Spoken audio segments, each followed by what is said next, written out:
Welcome to another edition of Mennonite Heritage Village at Home. My name is Patrick Friesen, Development Coordinator at the museum, and your host for this video series. It's so good to have you along for this ride.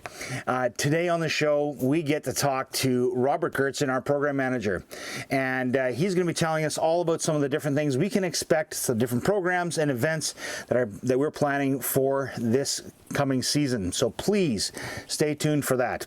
Looking forward to hearing all about that in the few minutes to come. So here's my interview with Robert.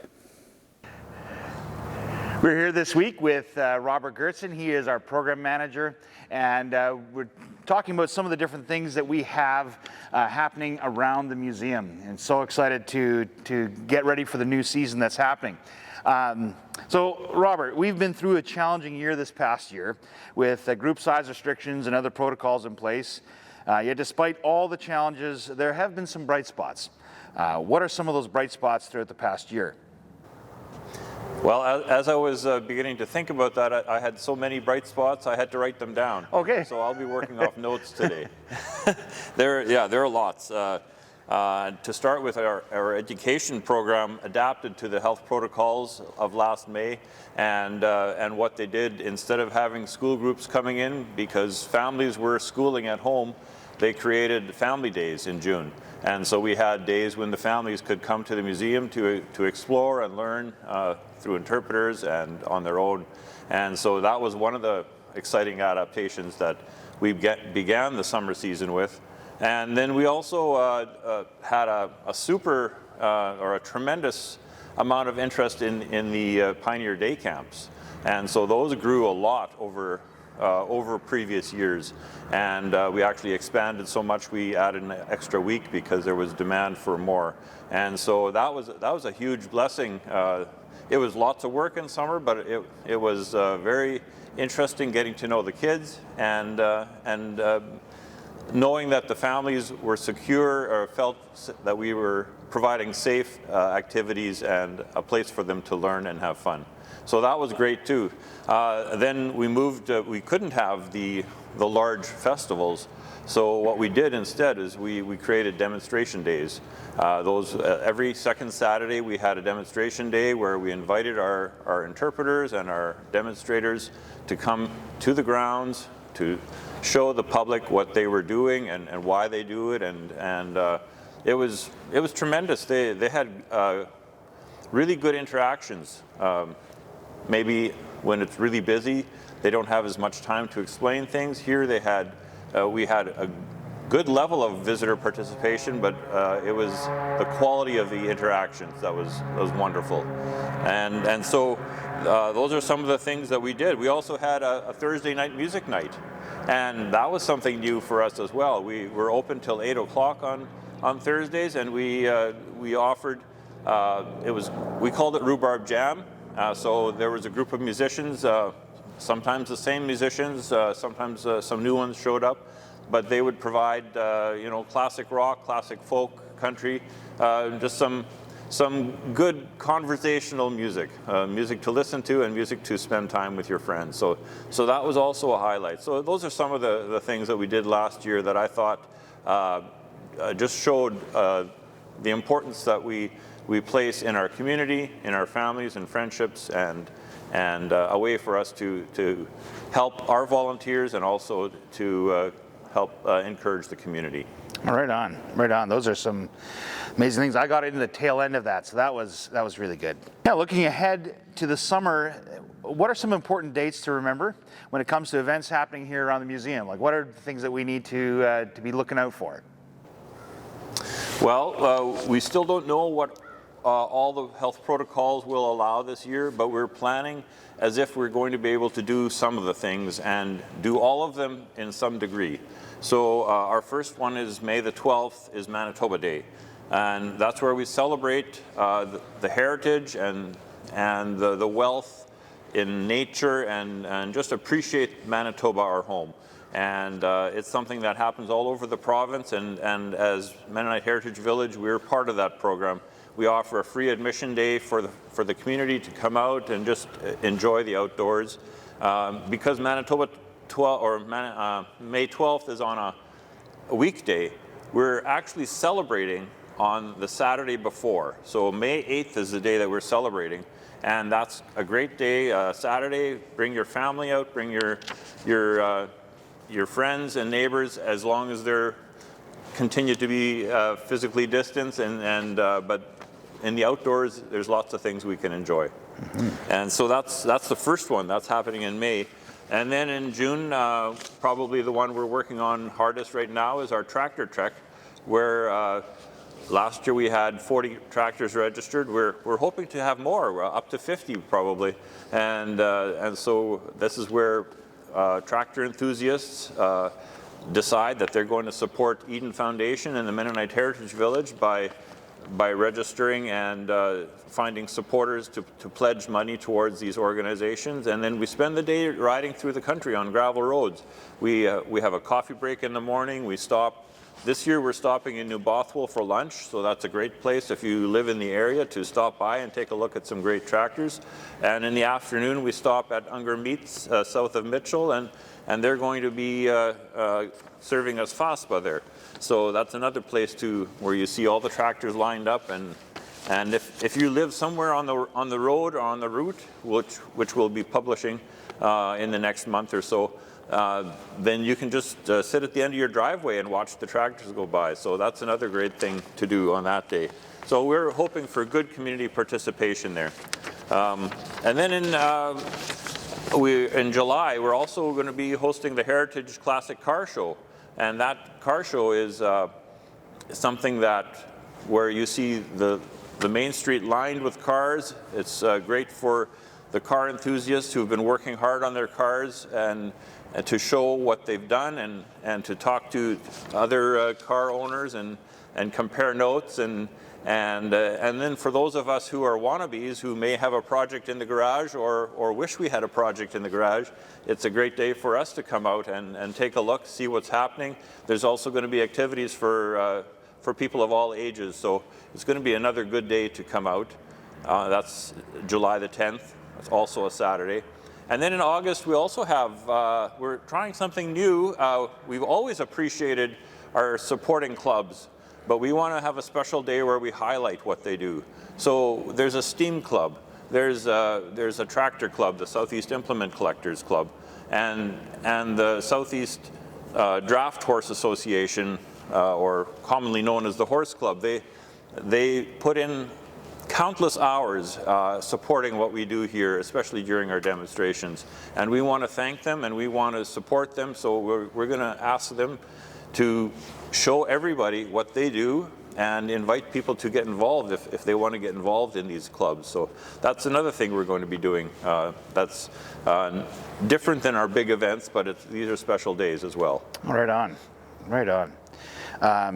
Now, likely everyone's asking the big question is, so what's happening with Pioneer Days? Is it happening? What can we expect? What about some of the other big events that are happening, that normally happen here at the museum? Yeah, that's a tough question. What we do know is that we love to put on the big events. Canada Day, Pioneer Days, Fall on the Farm, those are our big events that we've done for decades. And we would hope that we would be able to do that again. We are confident that we'll do something on those days. We're confident that we will have activities and we will have something for our visitors and the public. We don't yet know how involved it will be. We're hoping we'll have music. We know we'll have food, and we know we'll have demonstrators, and when I say demonstrators, I mean people demonstrating Pioneer skills, not people complaining about things or hoping to change government policies. But so yeah, Pioneer demonstrations will be happening. There will be lots of great food, and we're hoping to have music as well. We have an outdoor campus that's got lots of room, and we're confident that whatever the health protocols call for, we can work within those. Right on. That is good news. You talked earlier about the Pioneer camps and some of the things that are this exciting things that happened last year. But what about this coming year? What are some of the things that we need to look forward to for day camps coming forward? Well, yeah, we've already got excited parents who say, hey, are you having Pioneer Day Camp again? And yes, we are. And when can we sign up? And I say, well, we've just posted it. It's open registration, and this year we're running 4 weeks of camps, which is an expansion from our previous year. So we had such a great uptake of interest last year that we wanted to offer another one. And the one that we're adding this year is an apprentice camp. Sometimes there are kids who say, you know what, I think I'm getting too old for this. And we say, no, you're not. You're not too old. When you're between the ages of 11 and 14 and you want to continue coming to the museum, we've got a camp for you. So that's a new one for this year. We're hoping that there will be some emphasis, or we're planning for emphasis on some of the skills. So whether it's spending extra time in the blacksmith shop making something, making tools or something, decoration, or whether it's learning how to be a miller in the windmill, or whether it's weaving and quilting, or animal care. Those are a few of the options that we're considering right now. But we know that it's going to be good for all ages. It's open to ages 5 all the way to ages 14. So we have a camp for everybody, but this apprentice camp is our new one. Right on, right on. Anything new happening in the farmyard? Is there something there? Well, springtime is always about new things in the farmyard. So the wonderful thing is that the animals were taken care of by some local farmers who graciously kept our animals safe and warm and well fed over winter. And first week in May is usually when they come back to the museum and they start making their summer home here. So and along with the animals returning, often they'll be coming with some new babies as well. There will be baby lambs and goat kids and calves and colts and also baby chicks. So the baby chicks are always that's only a few weeks that you can enjoy them as baby chicks, but that's always a highlight in the beginning of May as well. And my understanding is that the red barn, big hip roof barn, is going to get a new coat of paint this year, so it's going to be easy to find the farmyard. Yeah, we are sure hoping so. That's what we're talking about anyways. Yeah, good. Our volunteers are very important to us, and they serve in a variety of different ways. What are some of the ways in which you want to highlight that the volunteers can get involved and some of the benefits that they have? And what are some ways that people can get involved if they're interested? Well, yeah, like you say, volunteers are the foundation here. They're so important for what we do, whether it's helping with the school programs or helping with our summer demonstrations, or whether it's helping serve food, serve waffles, whatever it is. We appreciate any 3-hour shift, whether it's one shift or whether it's 5 shifts in a summer. We appreciate all that, and what it does is it shows us that our community cares about us and that we care about where we come from. The museum is not just about talking about old stories, but it's also about letting us know that our community has a foundation. There's a reason why we came here, that our ancestors came here. There's a reason why we do things the way we do today, and so it connects the past with the present and helps us to welcome our neighbors and newcomers who come into our community and say, you know what, this is the community that you're coming to, and we welcome you, and we want you to add to our wonderful, rich, diverse culture here. So that's one of the things that volunteers bring to the museum. And I also think that there's other things that we see as a benefit. You get to visit with people from other parts of the province, from people from around the world. You'll meet people with such different backgrounds that you'll say, wow, and you're interested in us. Well, that's great. Here's what we know. Can you tell us about yourself? So it's a way of getting to know people from around the world.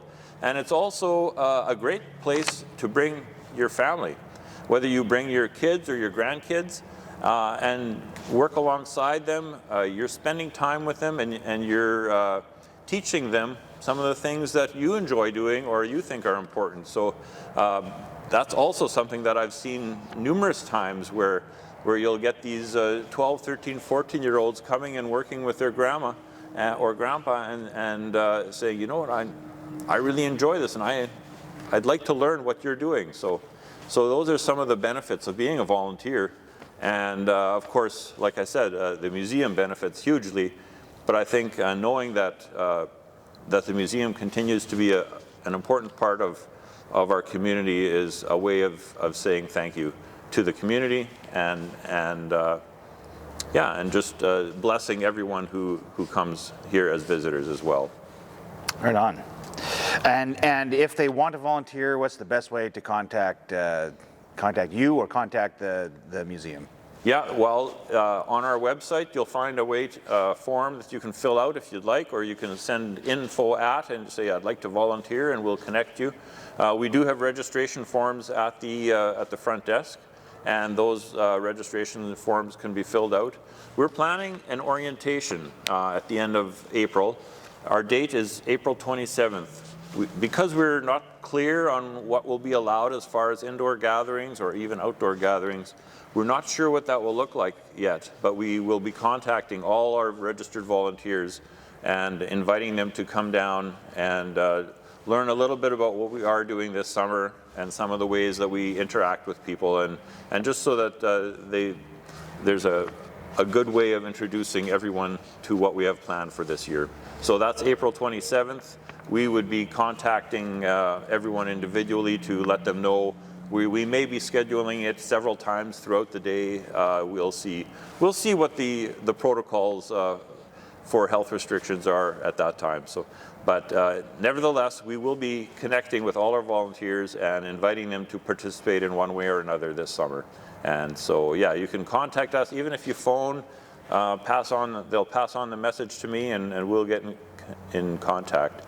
So my name's Robert, but anyone at reception will be able to get you the information that you need. Right on. Well, thank you very much, Robert, for joining us today and for telling us all about the plans that we have for the coming season. And look forward to seeing this place full of people enjoying the wonderful grounds that we have here. Thanks again. Thank you. All right, we're back here with Haley Reimer Chaplin from 12 Stones Counseling. So good to have you with us, Haley.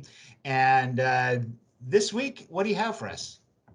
Well, you know what? Sometimes when we're holed up in the same house for a long time, it's really easy to kind of slip into unhealthy communication patterns and to, forget that other people have different ways of communicating. In fact, did you know that there are 5 different love languages?